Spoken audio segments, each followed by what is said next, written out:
Hello guys, good morning all of you. नमस्ते, सत श्री अकाल। कैसे हैं आप लोग? एक फिर से सुप्रभात की बेला हो गई है, मॉर्निंग हो गई है। अब फटाफट से उठ जाइए और क्लास अटेंड करने के लिए यहाँ पे जल्दी से कनेक्टेड हो जाइए। एक बार जल्दी से सेशन को शेयर करिए ताकि ज्यादा से ज्यादा लर्नर्स हमारे साथ जुड़ सके। गाइस, आज के सेशन में बहुत ही एक इम्पॉर्टेंट टॉपिक आपका जीएस पेपर 3 का जो है वो डिस्कस करने वाली हूँ, जिसमें हम बात करने वाले हैं minimum support price for crops के बारे में, और इसके साथ साथ फार्मर प्रोटेस्ट के बारे में भी कुछ चीजें हैं जो आज के सेशन में हम डिस्कस करेंगे। ठीक है, तो शुरू करते हैं सेशन को। सबसे पहली चीज मैं बता दूं कि ये अनअकैडमी आईडी की लिंक है। कई सारे लर्नर्स यहाँ पे मुझे कमेंट करते हैं, मैम आपकी प्रोफाइल नहीं मिलती। तो ये जो आपको दिख रहा है ना, यूजर नेम प्रिया 44 मिश्रा 6737, ये मेरा यूजर नेम है।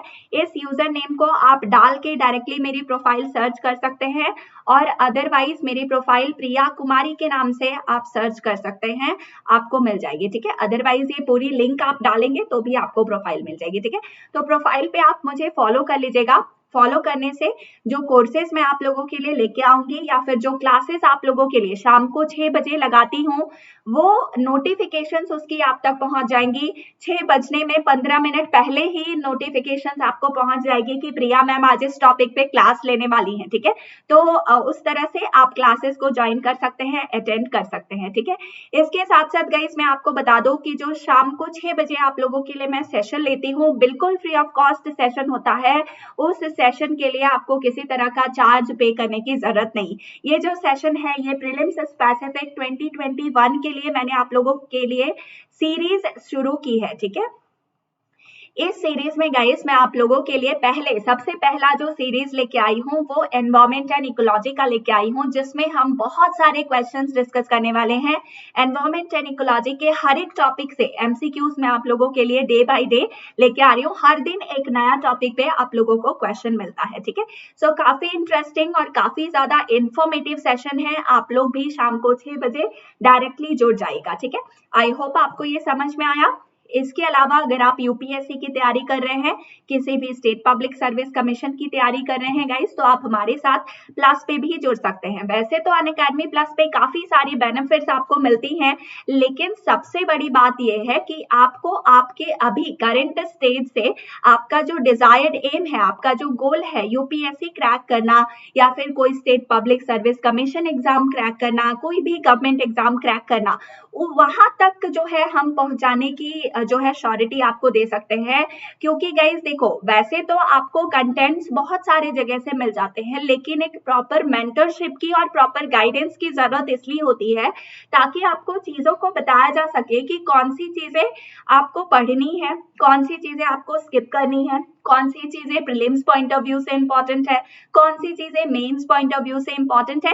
एक सही गाइडेंस आपको तभी मिल सकता है जब आप एक मेंटर के अंदर कोई चीज की तैयारी करो, किसी चीज की प्रिपरेशन करो। ठीक है, और अनअकैडमी आपको ये इंश्योर करता है कि जितने भी स्टूडेंट्स हमारे यहाँ कोर्सेस लेते हैं, उनमें से कई सारे ऐसे लर्नर्स हैं जो यूपीएससी को क्वालिफाई भी कर चुके हैं। ठीक है, सो गाइस यहाँ पे मेरे अलावा आप लोगों को इंडिया के टॉप लेवल के एजुकेटर्स जो यूपीएससी के लिए पढ़ा रहे हैं, उन सभी की गाइडेंस मिलेगी। और सिर्फ गाइडेंस ही नहीं, सारे के सारे कंटेंट्स का जो हम पढ़ाएंगे उनके पीडीएफ्स आप लोग डाउनलोड कर सकते हैं, जो सिर्फ आज ही नहीं, फ्यूचर में कभी भी आप कितने भी अटेम्प्ट्स दो, उन सभी अटेम्प्ट्स के लिए ये काफी यूजफुल होगा।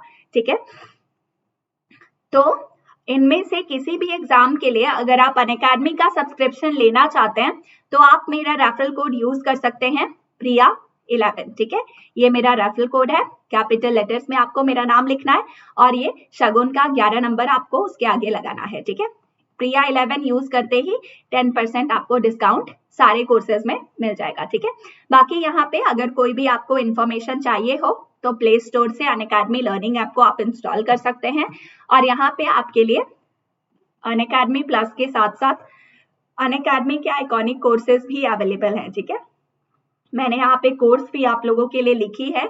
ये जो गिफ्ट आइकन दिख रहा है, यहाँ पे आपको रेफरल लगाना होता है। जैसे ही यहाँ पे आप प्रिया 11 डालोगे, आपको 10% का इस पे डिस्काउंट मिल जाएगा। ठीक है, सो गाइज आई होप आपको ये चीजें समझ में आ गई।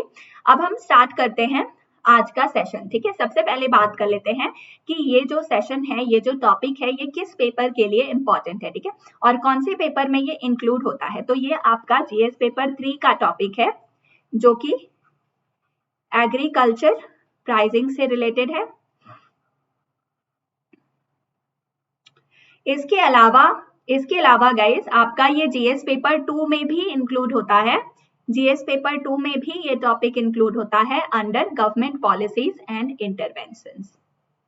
ठीक है, गवर्नमेंट पॉलिसीज एंड इंटरवेंशंस के अंदर भी ये टॉपिक इंक्लूड होता है। ठीक है, सो चलिए शुरू करते हैं, इसको डिस्कस करते हैं। ठीक है, सबसे पहली चीज कि करंट जो पॉइंट है वो क्या है कि सबसे जो मेजर डिमांड है, जितने भी फार्मर्स प्रोटेस्ट कर रहे हैं, जितने भी किसान या प्रदर्शनकारी जो आंदोलन कर रहे हैं, जितने भी किसान हैं वो आंदोलन कर रहे हैं, उनका मेन डिमांड क्या है, उनकी मांग क्या है। ठीक है, तो उनकी मांग एक प्रमुख चीज की है, वो ये चाहते हैं कि सरकार जो न्यूनतम मूल्य है, यानी कि जो मिनिमम सपोर्ट प्राइस की सिस्टम है, जो न्यूनतम मूल्य की प्रणाली है, उसको लिखने की गारंटी दे, जो उन्हें उनकी फसलों के लिए निश्चित मूल्य उत्पादन लागत का लगभग 1.5 टाइम्स जो है, यानी कि 1.5 गुना देने का आश्वासन दे। ठीक है, मतलब मेन इनकी डिमांड यही है, जितने भी फार्मर्स प्रोटेस्ट कर रहे हैं, कि जो मिनिमम सपोर्ट प्राइस होता है, गवर्नमेंट उनको गारंटी दे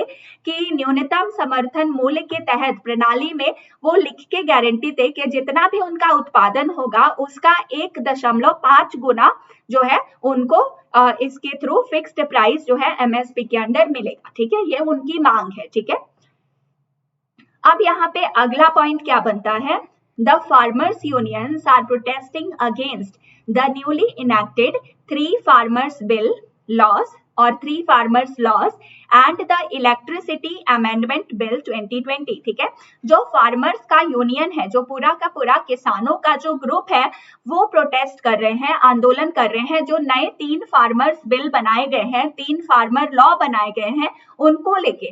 कौन कौन से ये लॉ है, सबसे पहला फार्मर बिल है आपका the farmer produce trade and commerce bill 2020। ठीक है, ये सबसे पहला बिल है, फार्मर्स बिल का सबसे पहला बिल। दूसरा बिल कौन सा है, the farmers agreement of price assurance and the farm service bill. ठीक है, ये आपका सेकेंड बिल है। ठीक है, 2020। तीसरा बिल कौन सा है गाइस, तीसरा आपका बिल है एसेंशियल कमोडिटीज अमेंडमेंट बिल 2020। ठीक है, ये 3 जो फार्मर्स बिल्स हैं, इनको लेके किसान आंदोलन कर रहा है, क्योंकि किसानों को ऐसा लग रहा है कि ये जो बिल्स बनाए गए हैं, ये उन लोगों के लिए किसी तरह से लाभकारी नहीं है। ठीक है, तो इस चीज को समझने की कोशिश करते हैं। सबसे इसमें इंपॉर्टेंट पॉइंट क्या है कि मिनिमम सपोर्ट प्राइस क्या होता है, एमएसपी क्या होता है, काफी इंपॉर्टेंट टॉपिक है। इससे मेंस में भी क्वेश्चन आपसे पूछे जा सकते हैं और प्रीलिम्स में भी क्वेश्चन आपसे पूछे जा सकते हैं।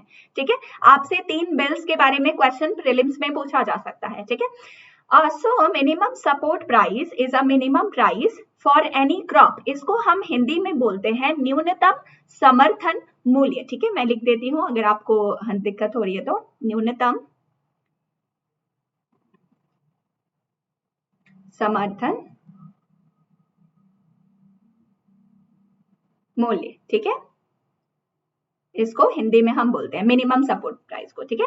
तो मिनिमम सपोर्ट प्राइस किसी भी क्रॉप का वो होता है that the government considers as remunerative for the farmers and hence deserving of support, ठीक है। भारत किसी भी ऐसे चीज को जो क्रॉप्स होते हैं उनके जो प्राइसेस होते हैं वो अपने हिसाब से जो है फिक्स करती है ताकि वो फार्मर्स के लिए लाभकारी साबित हो सके और वो फार्मर्स को किसी तरह का एड और सपोर्ट प्रोवाइड कर सके उनकी एग्रीकल्चरल एक्टिविटीज से, ठीक है।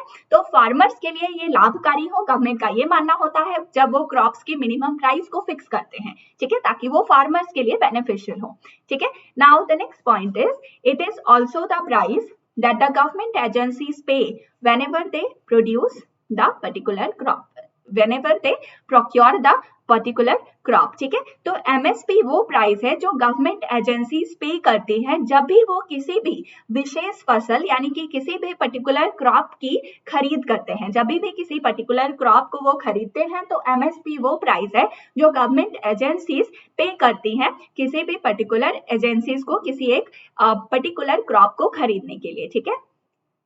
The Union Budget 2018-19 had announced that the MSP would be kept at the level of 1.5 the cost of the production, ठीक है।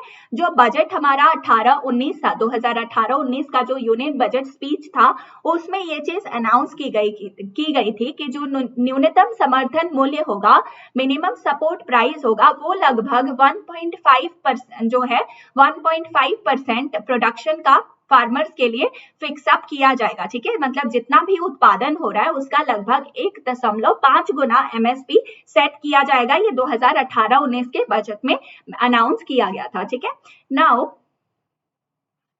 MSP is given for the following crops, in crops के लिए minimum support price दिया जाता है, ठीक है। इससे रिलेटेड आपसे क्वेश्चंस पूछे जाएंगे, काफी ज्यादा इंपॉर्टेंट है तो इसको ध्यान से देखिएगा, ठीक है। सबसे पहली चीज, the commission for agricultural cost and the price recommends MSP for 22 mandated crops and fair and remunerative price that is FRP for sugarcane, ठीक है। तो जो commission for agricultural cost and prices है दैट इज द CACP, उसने MSP को लगभग 22 mandated crops के लिए रेकमेंड किया है और बाकी FRP यानी फेयर एंड रिम्यूनरेटिव प्राइस को शुगर केन के लिए इसने रेकमेंड किया है, ठीक है। CACP is an attached office of the Ministry of Agriculture and Farmers Welfare under the government of India, ठीक है। जो commission for agricultural cost and prices है ये एक अटैच्ड ऑफिस है ministry of agriculture and farmers welfare में, जो कि भारत सरकार के अंदर आती है, ठीक है। It came into existence in January 1965, ठीक है। CACP का एग्जिस्टेंस जो है वो जनवरी 1965 में हुआ था। इसके अलावा it is an advisory body whose recommendations are not binding on the government, ठीक है। CACP एक तरह की एडवाइजरी बॉडी है, वो गवर्नमेंट को सिर्फ सुझाव दे सकती है, हालांकि जो सुझाव वो गवर्नमेंट को देगी जरूरी नहीं है कि गवर्नमेंट उसको माने, मतलब उसका जो डिसीजन है, CACP का जो सुझाव है वो गवर्नमेंट के ऊपर बाध्य नहीं है किसी भी तरह से। गवर्नमेंट अगर चाहेगी, गवर्नमेंट को अच्छा लगेगा तो वो उसके डिसीजन को मानेगी, otherwise it is not binding on the government to follow और to go through the advice of CACP, ठीक है। तो ये पॉइंट्स काफी ज्यादा इंपॉर्टेंट है आपके प्रीलिम्स पॉइंट ऑफ व्यू से, आपसे पूछा जा सकता है, इसको ध्यान रखिएगा, इसको प्रॉपरली गो थ्रू करिएगा। अगर आप नोट्स बना रहे हैं तो इन सब चीजों को डेफिनेटली लिख के रखिए, ओके। नाउ अगला point guys, the mandated crops include 14 crops of the kharif season, 6 rabi crops and 2 other commercial crops। ये जो mandated crops हैं इसमें लगभग 14 crops खरीफ सीजन के, 6 rabi crops included हैं और बाकी 2 अलग कॉमर्शियल क्रॉप्स इंक्लूडेड है, ठीक है। आपका जो खरीफ क्रॉप्स होता है वो ऐसे क्रॉप्स होते हैं जिनको मेनली रेनी सीजन में ग्रो किया जाता है। रेनी सीजन में जिन क्रॉप्स को ग्रो किया जाता है उनको हम खरीफ बोलते हैं, उनको हम जो है मॉनसून क्रॉप्स के नाम से भी जानते हैं, ठीक है। वेयरएज राबी क्रॉप्स जो होते हैं वो आपके विंटर सीजन में ग्रो किए जाते हैं, जिनको हम राबी क्रॉप्स बोलते हैं। खरीफ क्रॉप्स में आपके आ जाते हैं कौन कौन सी चीजें? खरीफ क्रॉप्स में आपकी आ जाएगी राइस, मेज, ठीक है, बाजरा, सोयाबीन, है ना, ये सारी चीजें आपकी खरीफ, सोयाबीन, कॉटन एक्सेट्रा, ठीक है, ये सारी चीजें खरीफ क्रॉप्स में आ जाएंगे जो रेनी सीजन में ग्रो किया जाता है। और आपका राबी क्रॉप्स में कौन कौन सी चीजें आ जाएंगी? वीट आ जाएगा, है ना, बार्ले, ओट्स। ओट्स खाते हो या नहीं? ओट्स, है ना, मुझे तो काफी पसंद है। ओके, सो पल्सेस भी इसमें इंक्लूडेड है, मस्टर्ड इसमें इंक्लूडेड है ना, ये सारी चीजें राबी क्रॉप्स में आ जाती हैं, ठीक है। सो गाइस, ये जो मैंडेटेड क्रॉप्स हैं इसमें 14 क्रॉप्स खरीफ सीजन के इंक्लूडेड है, 6 राबी क्रॉप्स और 2 बाकी कमर्शियल क्रॉप्स, ठीक है। इसके अलावा द एमएसपी ऑफ तोरई एंड डी हस्क्ड कोकोनट, ठीक है, जो हस्क होता है कोकोनट का, उसको उतार के जो कोकोनट होता है उसको डी हस्क्ड कोकोनट कहते हैं, are fixed on the basis of the MSP of rapeseed और the mustard and copra respectively, ठीक है। नाउ ये जो क्रॉप्स हैं इनको हम लोग एक बार देख लेते हैं, कौन कौन से सीरियल्स एमएसपी में इंक्लूडेड होते हैं। कई बार इससे रिलेटेड भी प्रीलिम्स में आपसे क्वेश्चन पूछा जा सकता है, इसको ध्यान से देखिएगा, ठीक है। तो प्री में आपसे पूछा जा सकता है कि कौन कौन से सीरियल्स एमएसपी में इंक्लूडेड होते हैं, या फिर आपसे किसी एक पर्टिकुलर, जैसे पूछा जा सकता है कि ग्राउंड नट एमएसपी में इंक्लूड होता है या नहीं, ठीक है। तो इस तरह से आपसे पूछे जा सकते हैं, यूपीएससी कुछ भी आपसे पूछ सकती है, ठीक है। तो इन चीजों को मेनली ध्यान रखिए जिनसे रिलेटेड प्रीवियसली क्वेश्चंस पूछे गए हैं, ठीक है। तो ये डेफिनेटली पढ़ के जाइए। इसमें गाइस पूरे एमएसपी में 7 सीरियल्स इंक्लूडेड है, जिसमें पैडी, व्हीट, बार्ले, ज्वार, बाजरा, मेज एंड रागी, ये सारी चीजें इंक्लूडेड हैं, ठीक है। इसके अलावा 5 पल्सेस इसमें इन्वॉल्व है, जिसके अंदर ग्राम, अरहर, तूर, मूंग, उड़द एंड लेंटिल, ठीक है, ये सारी चीजें पल्सेस में इन्वॉल्व है। उसके अलावा ऑयल सीड्स की अगर हम बात करें तो ऑयल सीड्स इसमें 8 इंक्लूडेड है। कौन कौन सी? ग्राउंड नट, रीप सीड या फिर मस्टर्ड, तोरिया, सोयाबीन, है ना, soybean oil, sunflower seed, sesamum, safflower seed and niger seeds, ठीक है। तो ये सारी ऑयल सीड्स इसमें इन्वॉल्व है। इसके अलावा raw cotton, raw jute, copra, dehusked coconut and sugar cane. Sugar cane जो है फेयर एंड रीमिनरेटिव प्राइस में इंक्लूडेड है। तो ये क्योंकि अलग है, इससे रिलेटेड भी आपसे क्वेश्चन पूछा जा सकता है कि शुगर केन एमएसपी में इन्वॉल्व है या नहीं। तो इसका आंसर होगा शुगर केन जो है फेयर एंड रीमिनरेटिव प्राइस में इंक्लूडेड है, ठीक है, FRP, okay. Now guys, the CACP considered various factors while recommending the MSP for a commodity including the cost of cultivation. जो CACP है वो कई सारे फैक्टर्स को कंसीडर करती है जब भी वो किसी एक पर्टिकुलर क्रॉप की MSP डिसाइड कर रही होती है या रेकमेंड कर रही होती है, तो उसमें उस पर्टिकुलर क्रॉप को कल्टीवेट करने में कितना खर्चा लगा है, उन सब चीजों को कंसीडर करके ही MSP वो रेकमेंड करती है, ठीक है। सबसे पहला इसमें पॉइंट आता है, it also took into account the supply and demand situation for the commodity, the market trends, domestic and global trends, the party and the other crops, and the implications for the consumer like inflation, environment, soil and water use, and terms of trade between agriculture and non-agricultural sectors, ठीक है। जब भी MSP किसी एक particular crop के लिए decide किया जाता है तो उसमें कई सारी चीजों को देखा जाता है, जिसमें कितना ज्यादा उस क्रॉप को कल्टीवेट करने का कॉस्ट लगा है, सप्लाई एंड डिमांड कितना ज्यादा है, सप्लाई एंड डिमांड के सिचुएशंस कैसे हैं, उस कमोडिटी के मार्केट प्राइस क्या है उस पर्टिकुलर कमोडिटी का, है ना, डोमेस्टिक और ग्लोबल प्राइस क्या है। इसके अलावा जिस पार्टी को हम क्रॉप्स बेच रहे हैं वो पार्टी कैसी है, पैरिटी क्या है दूसरे क्रॉप्स के साथ, इसके क्या इम्प्लीकेशंस है कंज्यूमर के ऊपर, क्या इन्फ्लेशन का सिचुएशन चल रहा है या फिर डिफ्लेशन का सिचुएशन चल रहा है, ठीक है। एनवायरमेंट जो है, सॉइल और वाटर का कितना ज्यादा इस्तेमाल हुआ है इसमें, ठीक है। हर एक फैक्टर को इसमें ध्यान में रखते हुए एमएसपी का रिकमेंडेशन सीएसीपी के द्वारा दिया जाता है, ठीक है।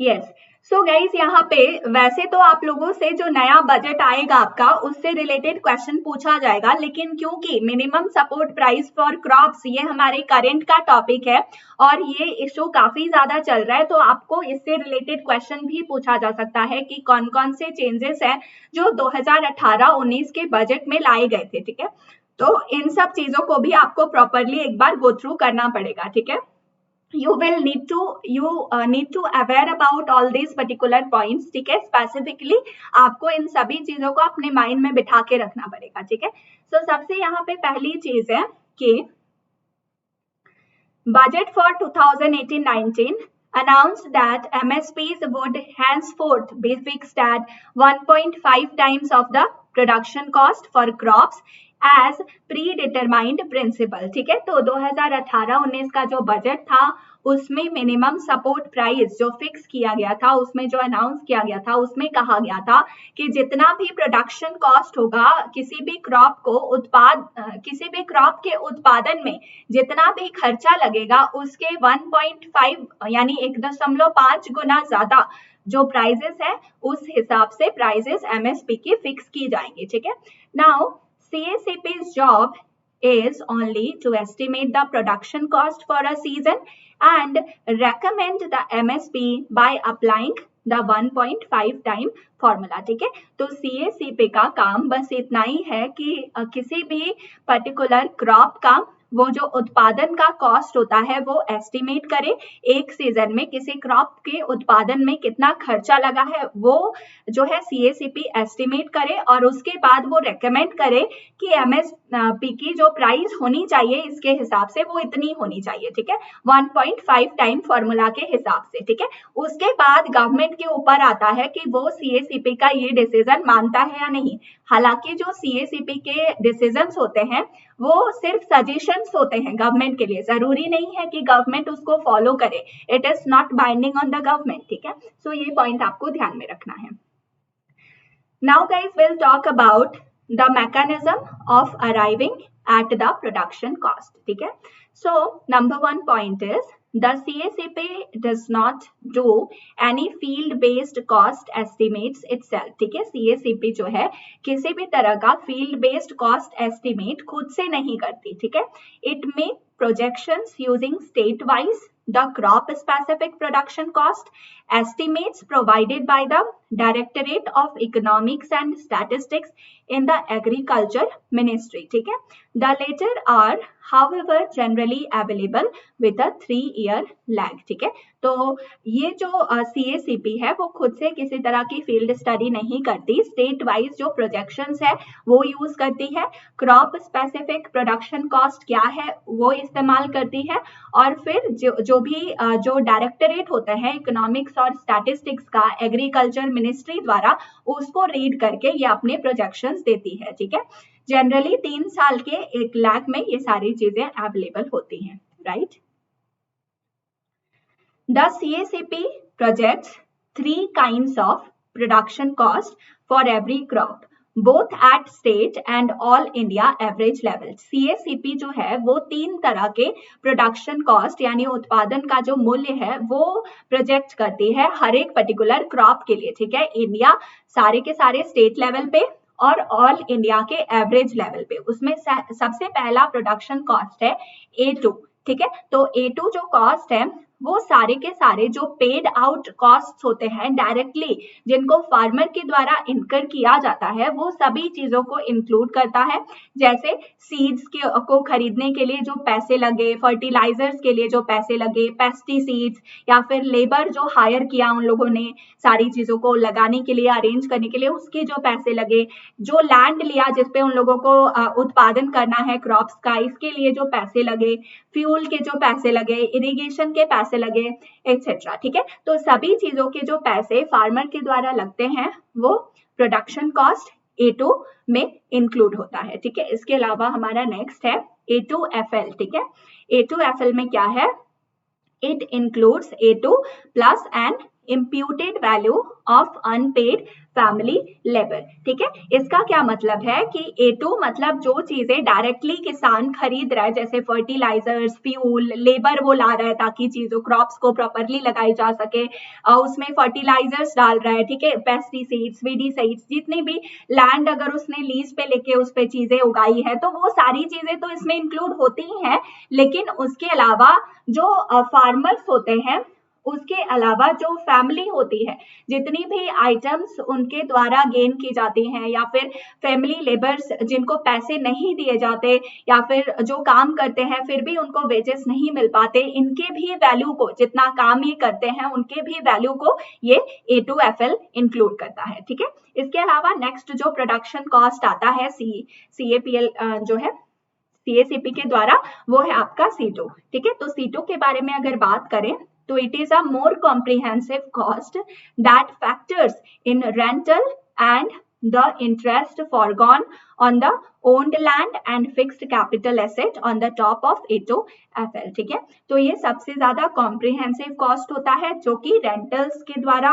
इंक्लूडेड है, या फिर जितने भी जो लैंड होती है, मान लीजिए कोई लैंड है जो कि लीज पे फार्मर ने लिया है ना, तो इसका जो ओनर होता है वो कितना डिमांड करता है, फिक्स्ड कैपिटल एसेट्स कौन कौन से इस पे लगाए गए हैं, या फिर इस चीज का उत्पादन करने से क्या कैपिटल फर्दर जनरेट किया जा सकता है। ठीक है, तो ये जो C2 कॉस्ट है ये A2FL के ऊपर जो कॉस्ट लगता है वो C2 कॉस्ट में इंक्लूड होता है। ठीक है, तो प्रोडक्शन के कॉस्ट को CACP ने 3 भागों में बांटा है, 3 तरह में बांटा है। सबसे पहला A2, फिर उसके बाद A2 प्लस FL एंड तीसरा C2। ठीक है, तो ये भी प्रीलिम्स पॉइंट ऑफ व्यू से तीनों ही कॉस्ट इंपॉर्टेंट है। ठीक है, इसको प्रॉपरली गो थ्रू करिएगा। Okay, now guys what are the issues with the pricing, हम ये सारी चीजें अब डिस्कस करते हैं। ठीक है, तो in the 2018-19 budget speech the government did not specify the cost on which the 1.5 times formula was to be computed। ठीक है, तो प्रॉब्लम क्या थी कि 2018-19 के बजट स्पीच में गवर्नमेंट ने ये तो बोला था कि 1.5 टाइम फॉर्मूला के बेसिस पे प्राइसेस फिक्स की जाएंगी, लेकिन गवर्नमेंट ने ये स्पेसिफाई नहीं किया था कि क्या कॉस्ट होना चाहिए जिसके आधार पर ये फॉर्मूला से हम चीजों को कंप्यूट करेंगे और MSP प्राइस फिक्स करेंगे। ठीक है, दूसरा यहाँ पे पॉइंट आता है the CACP's price policy for kharif crops. ठीक है, the marketing season 2018-19 report stated that its MSP recommendation was based on 1.5 times the A2FL cost. ठीक है, तो जो मार्केटिंग सीजन 2018-19 का रिपोर्ट आया था उससे ये पता चला कि जो MSP मिनिमम सपोर्ट प्राइस के रिकमेंडेशंस आए हैं वो 1.5 टाइम्स A2 और FL के कॉस्ट पे बेस्ड है, जिसमें डायरेक्ट कॉस्ट जो भी फार्मर खरीदता है और उसके अलावा जो फैमिली को अनपेड जो लेबरर्स होते हैं उनके कॉस्ट भी इसमें, इंप्यूटेड वैल्यू जो होता है अनपेड फैमिली लेबर का वो भी इसमें इंक्लूड हो जाता है। ठीक है, तो ये भी इसमें इंक्लूड था, ये जो है मार्केटिंग सीजन 2018-19 के रिपोर्ट में आया। Now, the farm activists demand that the 1.5 time MSP formula originally recommended by the National Commission for Farmers, headed by agriculture scientist MS Swaminathan, who should be applied on the C2 cost. ठीक है,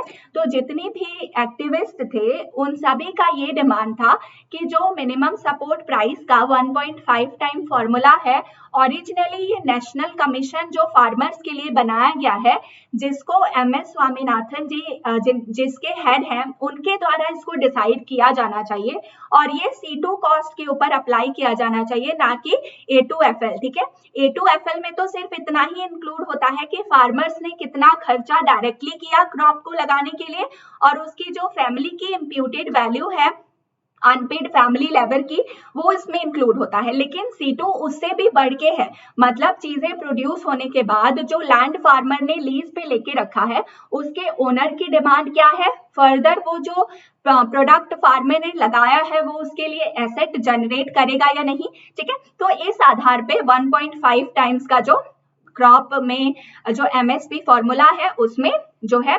initiate होनी चाहिए, और वो national commission जो farmers के लिए बनाई गई है, जिसके हेड MS स्वामीनाथन है, उनके द्वारा ये C2 कॉस्ट पे डिसाइड MSP का कॉस्ट होना चाहिए। ठीक है, तो ये फार्मर्स ने डिमांड किया था। Now the government stand, government की क्या इसमें स्टैंड रही, इसके बारे में हम समझते हैं। ठीक है, now the CACP considers all cost in a comprehensive manner which is based on the methodology recommended by expert committee from time to time। ठीक है, तो CACP जो है वो सारे के सारे जो कॉस्ट होते हैं उनको एक कॉम्प्रिहेंसिव मैनर में लेके चलती है, जो कि एक मैथोडोलॉजी पे बेस्ड है। ठीक है, जो कि किसी एक एक्सपर्ट कमिटी के द्वारा टाइम टू टाइम सजेस्ट किया जाता है, उसी आधार पे CACP MSP के रिकमेंडेशंस देती है। ठीक है, तो ये चीज समझना है, ये गवर्नमेंट का स्टैंड था। ठीक है,